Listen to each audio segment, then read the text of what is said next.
बिस्मिल्लाहिर्रहमानिर्रहीम। अस्सलाम वालेकुम my YouTube family, welcome back to my channel food recipes by Kamal. एक बार फिर से अपने तमाम अहबाब के साथ है। तो कैसे हैं आप सब? उम्मीद है आप सब खैर आफियत से होंगे, फर्स्ट क्लास होंगे, हैप्पी होंगे और हेल्दी होंगे। आज मैं आप लोगों के साथ बहुत ही बेहतरीन और परफेक्ट फ्राई कोफ्ते की रेसिपी लेकर आई हूँ, जिसे बनाना बेहद आसान है। बहुत ही मज़े का बनकर तैयार होता है, बहुत ही मज़ेदार और खुशबूदार बनकर तैयार होता है। तो इस बकरा ईद में कोफ्ते बनाकर इसे फ्रीज़ कर लें तो 2 से 3 हफ्ते आप इसे बआसानी इस्तेमाल कर सकते हैं।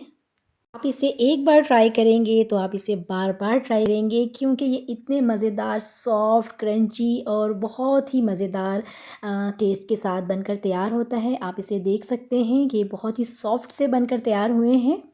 तो मैं हूँ कमल और ये है आपका अपना चैनल फूड रेसिपीज़ बाय कमल, जहाँ पर हम आपको तरह तरह की रेसिपीज़ और पकवान बनाना सिखाते हैं, देसी, मुनफरिद और नए नए अंदाज के साथ। वीडियो स्टार्ट करने से पहले आप सभी लोगों से रिक्वेस्ट है, अगर चैनल पर न्यू है तो चैनल को सब्सक्राइब कर लें, साथ बने छोटू से बेल आइकन को ऑल के साथ प्रेस कर लें, ताकि फ्यूचर में मेरी आने वाले वीडियो का नोटिफिकेशन आपको साथ साथ मिलती रहे। तो चलिए वीवर्स, जल्दी से स्टार्ट करते हैं आज की इस बेहतरीन और परफेक्ट फ्राई कोफ्ते की रेसिपी को।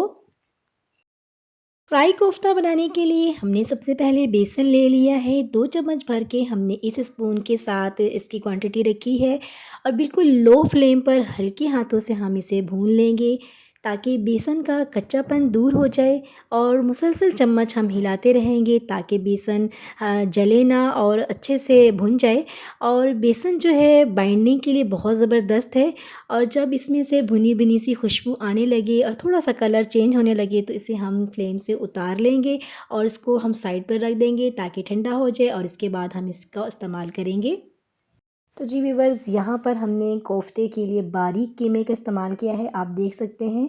और इसको इस्तेमाल करने से पहले हमने अच्छे से धो लेना है, और इसका पानी, इसको हमने बारीक छन्नी में इसको रख देना है ताकि इसके सारे जो एक्स्ट्रा पानी है वो निकल जाए। और इसके बाद हम इसमें सारे इंग्रेडिएंट्स मिक्स करेंगे।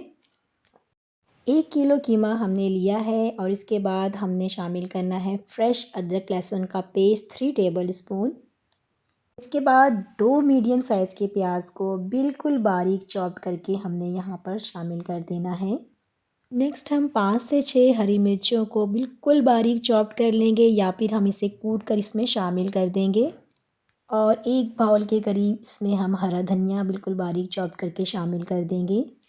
अब इसमें हम बेसन शामिल कर देंगे, जिसे हमने पहले से भून कर रखा था। इसकी क्वांटिटी मैं ऑलरेडी आपको बता चुकी हूँ। अब आ जाते हैं ड्राई स्पाइसेस की जानिब। तो सबसे पहले इसमें हम लाल मिर्च पाउडर शामिल करेंगे 2 टेबल स्पून भर के। ज़ीरा काली मिर्च हम शामिल करेंगे 1 टेबल स्पून। और साथ ही इसमें हम 2 टेबल स्पून भर के धनिया पाउडर शामिल कर देंगे। इसके बाद नेक्स्ट इसमें हम 1.5 टेबल स्पून गरम मसाला पाउडर शामिल कर देंगे।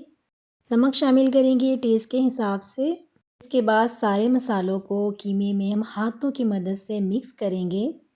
इस मिक्सचर को आप जितना हाथों से मिलाकर गूंदेंगे, इतना अच्छा मसालों का फ्लेवर आता है और कीमे में बिल्कुल मिल सा जाता है।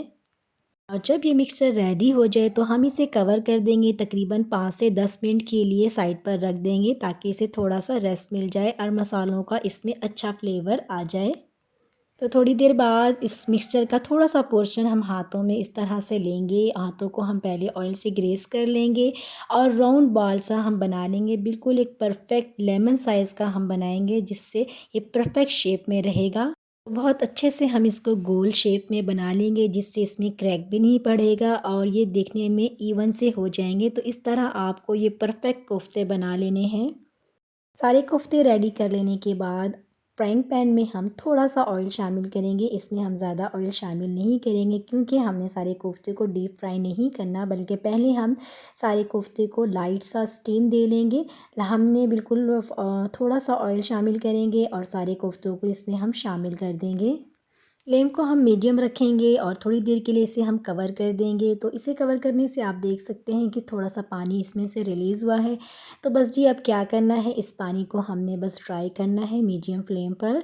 और चम्मच को हमने इससे ज़्यादा नहीं लगाना, इससे क्या होगा कि हमारे कोफ्ते टूट जाएंगे। जी व्यूअर्स, यहाँ पर आप देख सकते हैं कि सारे कोफ्तों में से जो पानी रिलीज़ हुआ था वो ड्राई हो चुका है। तो इसके बाद अब हमने क्या करना है, दोबारा से एक नए पैन में ऑयल शामिल करना है और इसको हम लाइट सा शैलो फ्राई कर लेंगे। जी व्यूअर्स, यहाँ पर आप देख सकते हैं कि सारे कोफ्तों को स्टीम करने के बाद इसे हमने प्लेट में निकाल लिया है और इसके बाद हम फ्राइंग पैन में ऑयल शामिल करके इसे हम फ्राई कर लेंगे।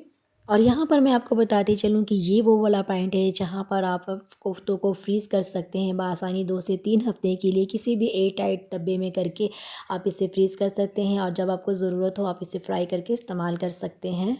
इसके बाद हम ऑयल को अच्छे से गरम कर लेंगे और इसके बाद इसमें हम कोफ्ते शामिल कर देंगे, क्योंकि कोफ्ते ऑलरेडी हमारे स्टीम्ड हैं तो ये जल्दी फ्राई हो जाएंगे। और फ्लेम को हम मीडियम कर देंगे और कोफ्ते को हर साइड से हम फ्राई कर लेंगे।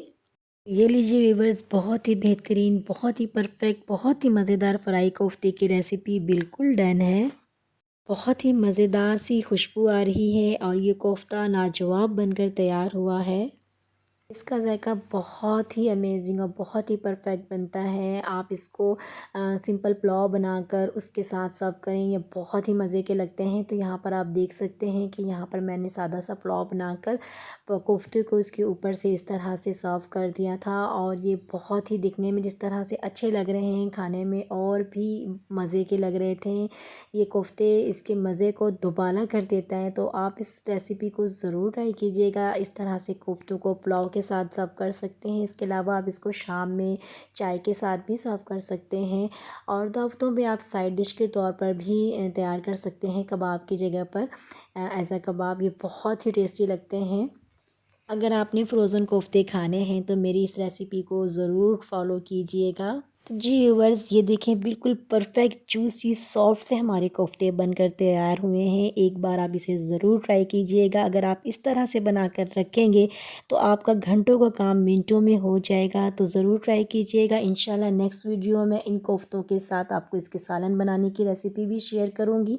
तो रेसिपी अच्छी लगी तो अपना फ़ीडबैक ज़रूर मेरे साथ शेयर कीजिएगा।